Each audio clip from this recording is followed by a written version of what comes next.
اما بعد، کبھی زندگی نقیب نظر کٹی عمر ساری گناہ میں، کبھی زندگی نقیب نظر کٹی عمر ساری گناہ میں، اے خدائے کعبہ پناہ دے، میں کھڑا ہوں تیری پناہ میں، میرے جرم لاکھ بڑا سہی، تیرے فضل سے تو بڑا نہیں، میرے جیسے لاکھوں رہے مدن تیری رحمتوں کی پناہ میں، سکون قلب کو وہ اس نے بیان دیتا ہے، سکون قلب کو وہ اس نے بیان دیتا ہے، وہ دست فکر میں اب بھی اذان دیتا ہے، کبھی جو مجھ سے الجھتا ہے تو کہے گا آزاد، وہ میرے سر پر کرم اپنا کام دیتا ہے،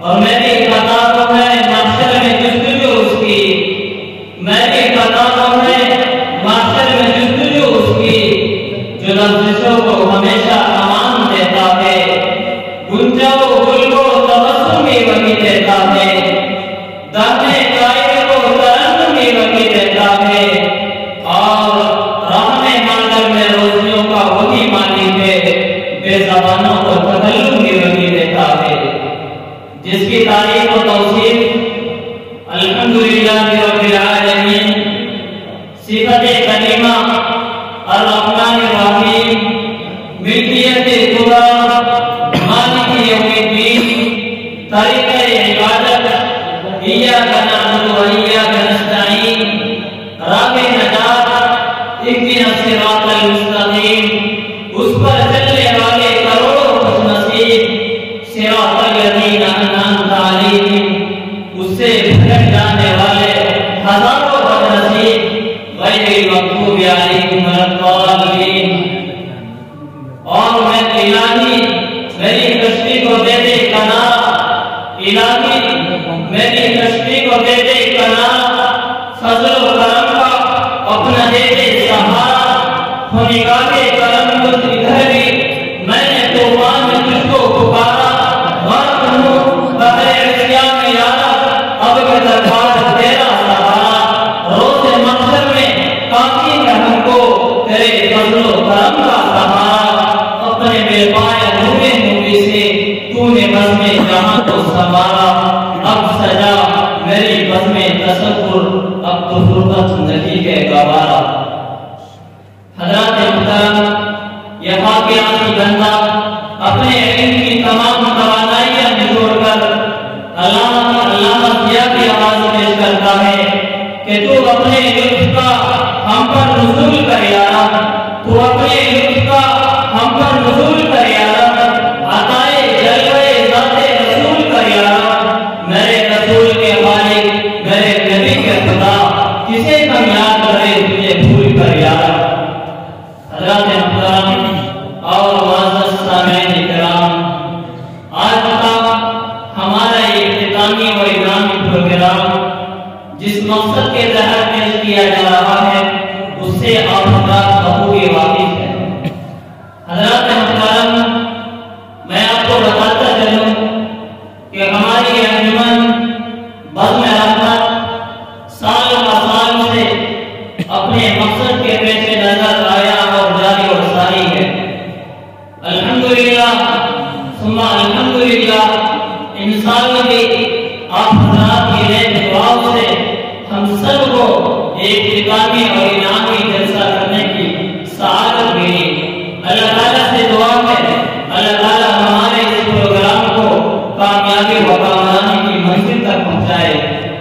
حضرات محترم، میں آپ حضرات کو اس پروگرام کے مقصد اصلی کی طرف متوجہ کرتے ہوئے یہ اسپشٹ کر دینا چاہتا ہوں کہ ہمارا یہ ادارہ جامعہ مظاہر العلوم علم و عمل کا گہوارہ ہے، جہاں ایک طرف درس و تدریس قرآن و حدیث بھی کیا جاتا ہے تو وہیں دوسری طرف تقریر و کتابت کی مشق و تمرین کا سلسلہ بھی جاری و ساری ہے، تاکہ ہم اس ادارے سے نکل کر باطل کے خلاف پورے عزم و استقلال کے ساتھ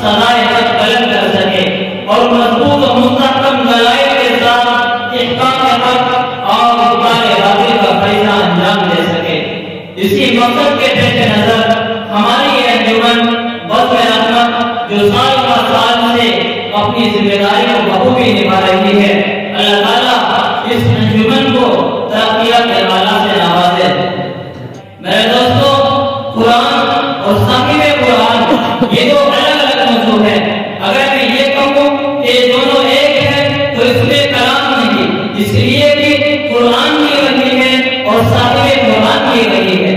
فرق کیا ہے؟ فرق یہ ہے قرآن علم ہے، نبی عمل ہے. قرآن متن ہے، نبی تشریح ہے. قرآن اجمال ہے، نبی تفسیر ہے. قرآن کتاب میں اللہ کا کلام ہے، محمد جدہ پتا اللہ کا کلام ہے. قرآن کو پڑھ کر کوئی پڑھتا نہیں، محمد کو دیکھ کر بھی کوئی پڑھتا نہیں. تم دنیا کی کوئی ایک کتاب پڑھ لو، ایک بار پڑھنے سے من بھر جائے گا، ایک بار نہیں دو بار پڑھنے سے من بھر جائے گا، لیکن تیسری مرتبہ لائبریری میں بند کر کے رکھ دے گا. لیکن قرآن ایک ایسی کتاب ہے، ایک بار پڑھے تو مزہ لگے، دو بار پڑھے تو مزہ لگے، تین بار پڑھے تو مزہ لگے. تو قرآن کو پڑھتا چلا جا، تیرے مزے میں کوئی تبدیلی نہیں آئے گی. اگر تو قرآن کا ایک لفظ پڑھے گا 10 نیکیاں ملے گی، 10 گناہ معاف ہوں گے، 10 درجے بلند ہوں گے. اور یہ تو پڑھنے والے کی بات ہے. میں خدا کی قسم کھا کر کہتا ہوں، اگر تو قرآن کو پڑھتا نہیں تو قرآن کو سنتا ہے، تجھے تبھی ثواب. قرآن کو سنتا نہیں، قرآن کو دیکھتا ہے، تجھے تبھی ثواب. قرآن کو سننا بھی ثواب، قرآن کو پڑھنا بھی ثواب، اور قرآن کو دیکھنا تو ثواب بھی ثواب ہے. حضرات محترم، اب آئیے اسی قرآن کریم کی تلاوت باسعادت سے ہم اپنی مجلس کا آغاز کرنے کے لیے دعوت دینے جا رہا ہوں. قاری رشید خان، قاری محمد مزمل صلی اللہ علیہ وسلم کو اس شعر کے ساتھ کہ دنیا کے شاعروں کا دیوان پڑھ کے دیکھو، دنیا کے شاعروں کا دیوان پڑھ کے دیکھو، اس کے بعد